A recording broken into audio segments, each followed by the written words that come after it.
ಮೈಸೂರು ಭಾಗದಲ್ಲಿ ಉದಯಗಿರಿ ಗಲಭೆಯನ್ನ ಖಂಡಿಸಿ ಇವತ್ತು ಮೈಸೂರು ಚಲೋಗೆ ಕರೆಯನ್ನ ನೀಡಲಾಗಿತ್ತು. ಆದರೆ ಪೊಲೀಸರಿಂದ ಇದಕ್ಕೆ ಅನುಮತಿ ಸಿಕ್ಕಿರಲಿಲ್ಲ. ಪರ ವಿರೋಧದ ಹೋರಾಟಕ್ಕೆ ಇವತ್ತು ಸಿದ್ಧತೆ ಏನೋ ಆಗಿತ್ತು ವಿವಿಧ ಸಂಘಟನೆಗಳಿಂದ. ಆದರೆ ಪೊಲೀಸರು ಇದಕ್ಕೆ ಅನುಮತಿಯನ್ನ ಕೊಟ್ಟಿರಲಿಲ್ಲ. ಆ ಅನುಮತಿ ಕೊಡದ ಹಿನ್ನೆಲೆಯ ಮಧ್ಯದಲ್ಲೇ ಹಿಂದೂ ಪರ ಸಂಘಟನೆಗಳ ಪ್ರತಿಭಟನೆಗೆ ಬಿಜೆಪಿ ಸಾಥ್ ಕೊಟ್ಟಿದೆ. ಪ್ರತಿಭಟನೆಗೆ ಅಂತ ಹೇಳಿ ಮೈಸೂರಿಗೆ ತೆರಳಿದ್ದಾರೆ ಬಿವೈ ವಿಜೇಂದ್ರ ಜೊತೆ ಕಾಣಿಸಿಕೊಂಡಿದ್ದಾರೆ ಪ್ರತಾಪ್ ಸಿಂಹ. ಕಾರಣ ಇಷ್ಟು ದಿನ ರೆಬೆಲ್ ಟೀಮ್ನಲ್ಲಿ ಪ್ರತಾಪ್ ಸಿಂಹ ಗುರುತಿಸಿಕೊಂಡಿದ್ರು.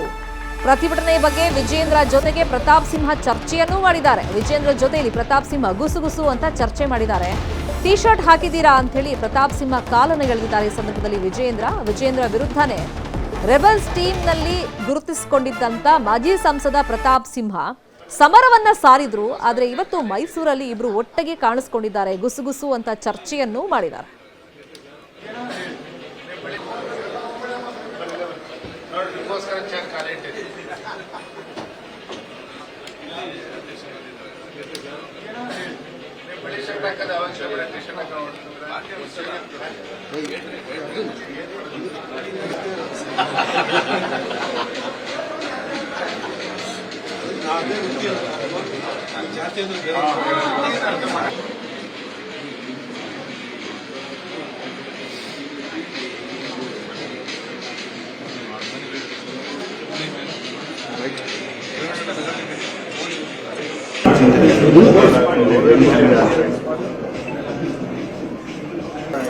ಉದಯಗಿರಿ ಗಲಭೆ ಪ್ರಕರಣವನ್ನು ಖಂಡಿಸಿ ಇವತ್ತು ಮೈಸೂರು ಚಲೋಗೆ ಕರೆ ನೀಡಲಾಗಿತ್ತು. ಆದರೆ ಪೊಲೀಸರು ಇದಕ್ಕೆ ಅನುಮತಿ ಕೊಟ್ಟಿಲ್ಲ. ಈ ಬೆನ್ನಲ್ಲೇ ಬಿಜೆಪಿ ಕೂಡ ಹಿಂದೂ ಪರ ಸಂಘಟನೆಯವರಿಗೆ ಸಾಥನ್ನ ಕೊಟ್ಟಿದೆ.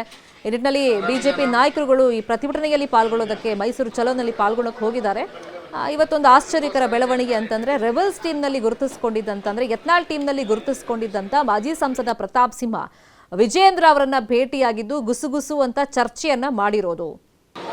ಕಾರಣ ಮೊನ್ನೆ ರೆಬೆಲ್ಸ್ ಟೀಮ್ ಮೀಟಿಂಗ್ ಮಾಡಿದಂಥ ಸಂದರ್ಭದಲ್ಲಿ ಇವತ್ತಿನ ಈ ಮೈಸೂರು ಚಲೋ ಬಗ್ಗೆನೂ ಕೂಡ ಪ್ರಸ್ತಾಪ ಆಗಿತ್ತು. ಇದೇ ವಿಷಯದ ಬಗ್ಗೆ ಇನ್ನಷ್ಟು ಡೀಟೇಲ್ ಆಗಿ ಇನ್ಫಾರ್ಮೇಶನ್ ಅನ್ನು ಕೊಡ್ತಾ ಹೋಗೋದಕ್ಕೆ ನೇರ ಸಂಪರ್ಕದಲ್ಲಿ ಕನೆಕ್ಟ್ ಆಗಿದ್ದಾರೆ ನಮ್ಮ ರಿಪೋರ್ಟರ್ ಆನಂದ್. ಈಗ ರೆಬೆಲ್ಸ್ ಟೀಮ್ ಕೂಡ ಮೈಸೂರು ಚಲೋನಲ್ಲಿ ಅಂದ್ರೆ ಬಿಜೆಪಿ ನಾಯಕರ ಜೊತೆಯಲ್ಲಿ ಒಗ್ಗಟ್ಟಾಗಿ ಹೋರಾಟ ಪ್ರದರ್ಶನಕ್ಕೆ ಮುಂದಾಗಿತ್ತು ಅಂತ ಹೇಳಿ ಮೊನ್ನೆನೇ ಮಾಹಿತಿ ಸಿಕ್ಕಿತ್ತು. ಅಂದ್ರೆ ನಿರ್ಧಾರಕ್ಕೆ ಬಂದಿದ್ರು ಅಂತ. ಸೊ ಅದರಂತೆ ಪ್ರತಾಪ್ ಸಿಂಹ ಮತ್ತೆ ವಿಜೇಂದ್ರ ಮುಖಾಮುಖಿ ಆದಾಗ ಆ ಸಂದರ್ಭ ಹೆಂಗಿತ್ತು, ಮತ್ತೆ ಮೈಸೂರು ಚಲೋಗೆ ಪೊಲೀಸರು ಪರ್ಮಿಷನ್ ಕೊಟ್ಟಿಲ್ಲ, ಆದ್ರೂ ಬಿಜೆಪಿ ನಾಯಕರು ಬಂದಿದ್ದಾರೆ. So what next?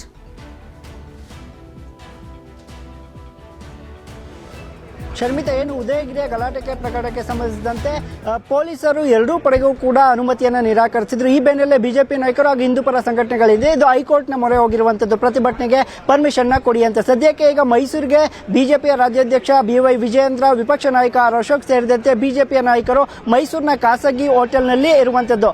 ಈ ಖಾಸಗಿ ಹೋಟೆಲ್ ಇರುವಂತದ್ದು ಮೈಸೂರಿನ ಹೊರವಲಯದ ರಿಂಗ್ ರೋಡ್ ಬಳಿ. ಸದ್ಯ ಇಲ್ಲೇ ಜಮಾಯಿಸಿ ಕೋರ್ಟ್ನ ಅನುಮತಿಗಾಗಿ ಕಾಯ್ತಾ ಇರುವಂತದ್ದು. ಒಂದು ವೇಳೆ ಕೋರ್ಟ್ ಅನುಮತಿಯನ್ನು ಕೊಟ್ಟು ನಾವು ಮೈಸೂರಿನಲ್ಲಿ ಪ್ರತಿಭಟನೆಯನ್ನು ಮಾಡ್ತೇವೆ ಅಂತ. ಮತ್ತೊಂದು ಅಚ್ಚರಿ ಬೆಳವಣಿಗೆ ಎಂಬಂತೆ ಏನು ಯತ್ನಾಳ್ ಟೀಮ್ನಲ್ಲಿ ಕಾಣಿಸಿಕೊಂಡಿದ್ದಂತಹ ಮಾಜಿ ಸಂಸದ ಪ್ರತಾಪ್ ಸಿಂಹ ಅವರು ಇಂದು ವಿಜೇಂದ್ರ ಅವ್ರನ್ನ ಭೇಟಿಯಾದ್ರು. ವಿಜೇಂದ್ರ ಅವ್ರನ್ನ ಭೇಟಿ ಆಗ್ತಿದ್ದಂತೆ ವಿಜೇಂದ್ರ ಅವರು ಕೂಡ ಪ್ರತಾಪ್ ಸಿಂಹ ಅವ್ರನ್ನ ಕಾಲನ್ನ ಹೇಳಿದ್ರು. ಏನು ವೈಟ್ ಟಿ ಶರ್ಟ್ ಅನ್ನ ಹಾಕೋದ್ರ ಬದಲು ಇವತ್ತು ಕಪ್ಪು ಬಣ್ಣದ ಟಿ ಶರ್ಟ್ ಅನ್ನ ಹಾಕೊಂಡ್ ಬಂದಿದ್ದೀರಿ ಅನ್ನುವಂತಹ ಮಾತುಗಳನ್ನ ಆಡಿದ್ರು. ಅಲ್ಲದೆ ಏನು ಇವತ್ತು ನೋಡಿ ಆಗ್ಲಿಂದ ಮಾಧ್ಯಮದವರೆಲ್ಲ ಕೂಡ ಹೊರಗಡೆ ಕಾಯ್ತಿದ್ರು, ನೀವು ಬರ್ತಿದ್ದಂಗೆ ಒಳಗಡೆ ಬಂದಿದ್ದಾರೆ ಅನ್ನುವ ರೀತಿಯಲ್ಲೂ ಕೂಡ ಕಿಚಾಯಿಸಿದ್ರು. ಸದ್ಯ ಈಗ ಹೈಕೋರ್ಟ್ನ ಪರ್ಮಿಷನ್ ನ ಬಳಿಕ ಬಿಜೆಪಿ ನಾಯಕರು ಹಾಗೂ ಹಿಂದೂ ಪರ ಸಂಘಟನೆಗಳು ಪ್ರತಿಭಟನೆ ಮಾಡಲಿಕ್ಕೆ ಮುಂದಾಗ್ತೇವೆ ಅನ್ನುವಂತಹ ಮಾಹಿತಿ ಇರುವಂತದ್ದು. ಒಂದು ವೇಳೆ ಹೈಕೋರ್ಟ್ ಪರ್ಮಿಷನ್ ನಿರಾಕರಿಸಿದ್ರೆ ಬಿಜೆಪಿ ನಾಯಕರು ಯಾವ ಸ್ಟ್ಯಾಂಡ್ ನ ತೆಗೆದುಕೊಳ್ತಾರೆ ಅನ್ನೋದನ್ನ ಕಾದ್ ನೋಡಬೇಕಾಗಿದೆ. Sharmita, fine, thank you Anand ತಮ್ಮ ಇನ್ಫಾರ್ಮೇಶನ್ಗೆ.